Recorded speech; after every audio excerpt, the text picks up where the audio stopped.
ضرور ہو جائے گا. آپ بستر پہ آؤ, باوضو ہو جاؤ, اب بستر پہ جاؤ.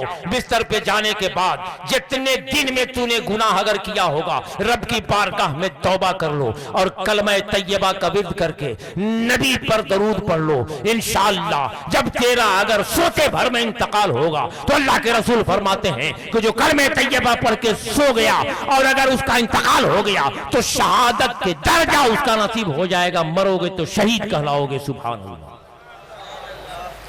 وظیفہ بناؤ, جہاں بھی جاؤ آپ درود کا وظیفہ بناؤ. ٹرین میں سفر کر رہے ہو نبی پر درود پڑھو. موٹر سائیکل چلا رہے ہو نبی پر درود پڑھ کے موٹر سائیکل چلاؤ. حوادث زمانہ سے محفوظ ہو جاؤ گے. کار میں بیٹھے ہو نبی پر درود پڑھو اور سفر کی جو دعا ہے اس کو بھی ساتھ پڑھ لو تاکہ سفر میں خیر و برکات کا نزول رہے. اور جو آفات و بلیات نازل ہونے والے تھے پروردگار عالم اس کے صدقے اور طفیل میں آفات و بلیات کو ہٹا دے اور سعادت اور نیک بختی اس میں ایڈ کر دے. سبحان اللہ.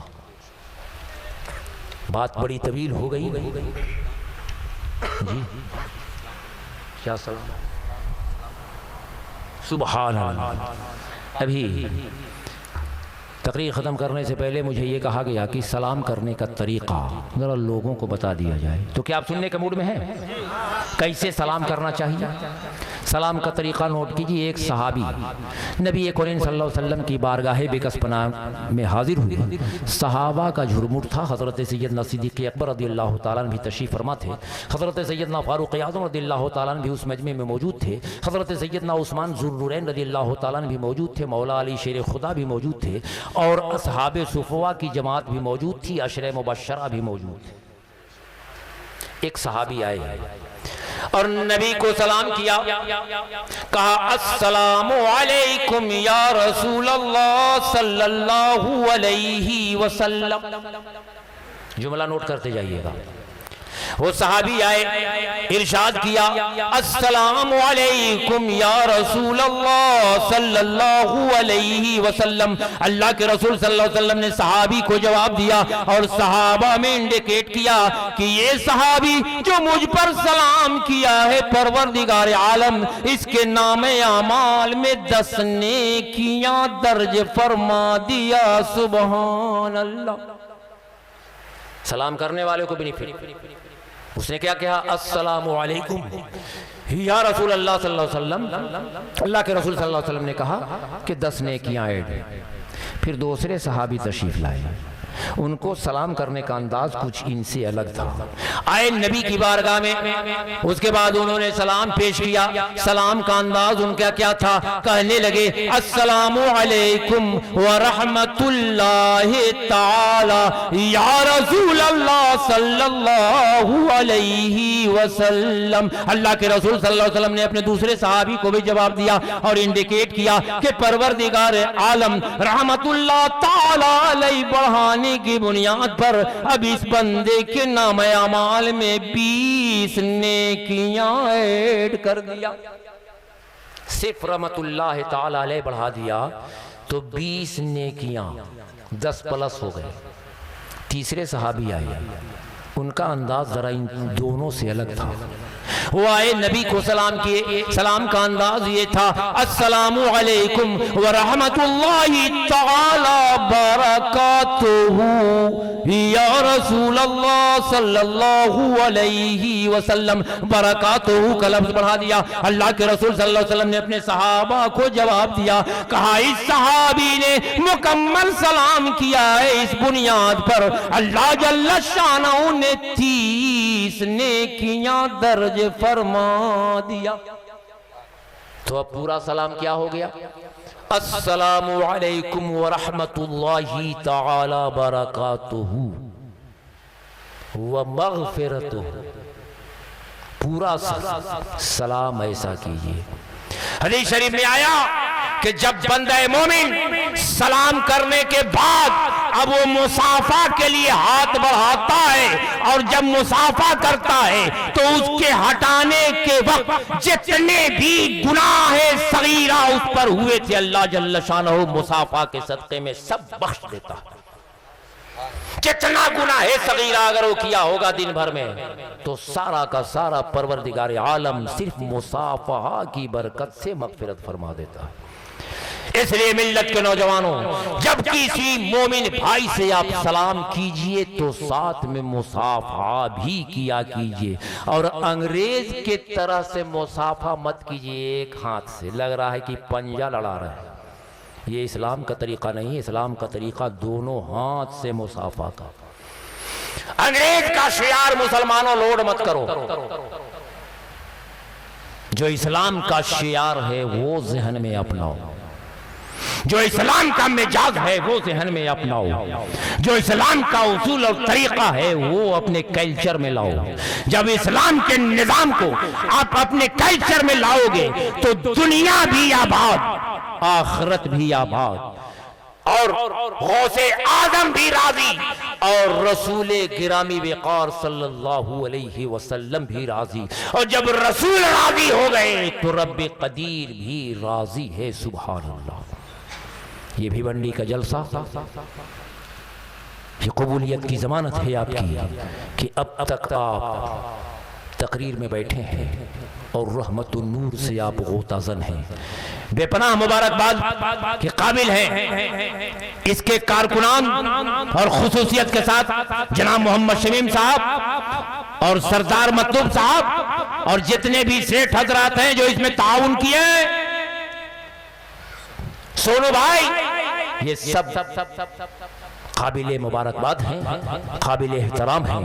پروردگار عالم سے دعا ہے کہ رب قدیر اللہ کے رسول صلی اللہ علیہ وسلم کے صدقے طفیل میں اور غوث اعظم شاہ جیلانی کے صدقے طفیل میں اللہ پورے بھونڈی میں خیر و برکات کا نزول کر دے، یا اللہ مال میں نزول کر دے اور عالم برکتوں کا نزول کر دے۔ یا اللہ ہم تمام مسلمانوں کو عشق رسول میں ڈوب جانے کی توفیق فرما دے، عشق اولیاء کاملین میں ہمیں شرسار ہو جانے کی توفیق فرما دے۔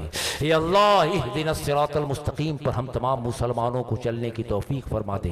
یہ قصہ لطیف ابھی ناتمام ہے، جو کچھ بیان ہوا کہ وہ آغاز باب تھا، کہتے ہی کہتے عمر گزر جائے گی ایک دن، جن کا بیان ہے کوئی داستان نہیں۔ استغفر اللہ ربی من کل ذنب واتوب الیہ، والسلام علی من اتبع الہدی۔ السلام علیکم۔ کھڑے ہو کے صلاۃ و سلام۔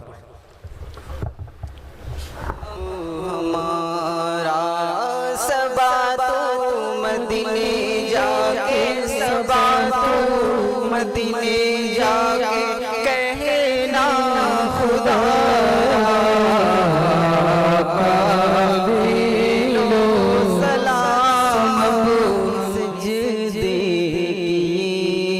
کی سورج پلٹ آ گیا تمہارا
لاکھوں سلام شمع بز میں ہدایت پہ لاکھوں سلام شہر یارے ارم تاجدار حرم شہر یارے ارم تاجدار حرم نوبہار شفاعت پہ لاکھوں سلام مصطفیٰ جان رحمان پہ لاکھوں سلام شمع بز میں ہدایت پہ لاکھوں سلام مصطفیٰ سیدی اعلیٰ حضرت پہ لاکھوں سلام مصطفیٰ جان رحمان پہ لاکھوں سلام شمع بز میں ہدایت پہ لاکھوں سلام مجھ سے خدمات کے قدسی کہے ہاں رضا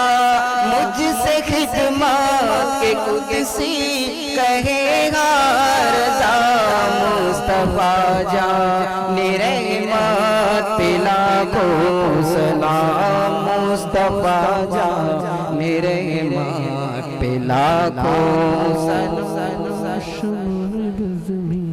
تشریف